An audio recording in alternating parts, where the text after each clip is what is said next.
Co komputer ma w środku? Komputer jest na pierwszy rzut oka maszyną dość prostą w swojej budowie. Oczywiście póki nie odkręcimy obudowy lub jeśli mamy obudowę z szybą, nie zerkniemy do środka. Wtedy oczom naszym ukazuje się cała prawda. Komputer złożony jest z wielu ciekawych elementów elektronicznych i mechanicznych, o których za chwilę w skrócie powiem. Pierwsze, co zawsze rzuca się w oczy, to masa różnego rodzaju kolorowych kabelków. Każdy z nich ma swoje zadanie i bez większości z nich komputer nie będzie poprawnie działał.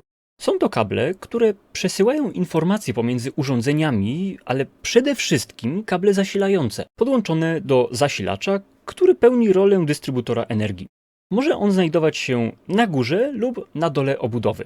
Łatwo go zlokalizować, ponieważ to do niego podłączony jest bezpośrednio kabel zasilający, ten z wtyczką, który podłączony jest do kontaktu.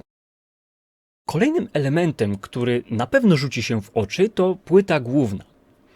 Jest to ten największy układ scalony, przykręcony zazwyczaj do obudowy. Znajdują się na niej różne podzespoły, jak zintegrowana karta sieciowa, karta dźwiękowa, kontroler USB i wiele rezystorów, przetwornic i innych małych elementów elektronicznych. Jednak przejdę teraz do tych większych elementów. Najważniejszym z nich jest procesor, który pełni rolę jednostki obliczeniowej komputera. Bez niego komputer w ogóle się nie uruchomi, a jeśli jednak, to tylko po to, żeby się wyłączyć. Procesor schowany jest zazwyczaj pod radiatorem, do którego przykręcony jest wentylator. Ma on za zadanie chłodzić układ i chronić go przed przegrzaniem. Może też znajdować się na procesorze głowica pompy, która tłoczy płyn chłodzący. Kolejnym ważnym podzespołem, również podłączonym do płyty głównej, który zazwyczaj nie rzuca się w oczy, szczególnie jeśli nie jest wyposażony w diody LED, ponieważ w znacznej większości przypadków wpięty jest prostopadle do płyty głównej. Mowa oczywiście o pamięci RAM.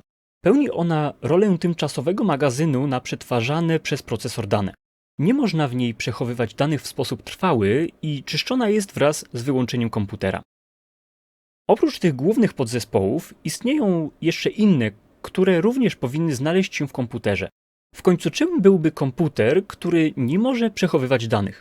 Do tego celu używana jest różnego rodzaju pamięć trwała, czyli dyski twarde. Obecnie wyróżniamy kilka rodzajów takich urządzeń. Opowiem o tym innym razem. Podzespołem, który odpowiada za wyświetlanie obrazu na monitorze, jest karta graficzna. Wyróżniamy dwa rodzaje kart graficznych: zintegrowane i dedykowane. Ta pierwsza również może być w dwóch wersjach: zintegrowana na płycie głównej lub w procesorze. Procesor wyposażony w układ graficzny będzie posiadał odpowiednie oznaczenie. O procesorach i ich oznaczeniach będzie inny materiał. Wracając do układów graficznych. Różnica pomiędzy integrą a dedykiem jest taka, że ta pierwsza korzysta z pamięci współdzielonej.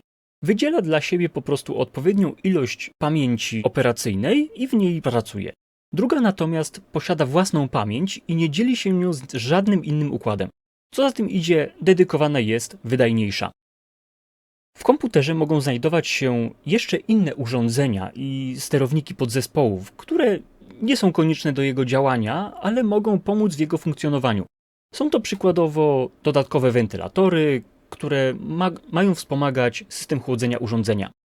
Dodatkowe podzespoły to np. karta dźwiękowa, modem, kontrolery dodatkowych złącz jak LPT, taki stary port drukarki albo RS-232. Te dodatkowe urządzenia zwane są także kartami rozszerzeń.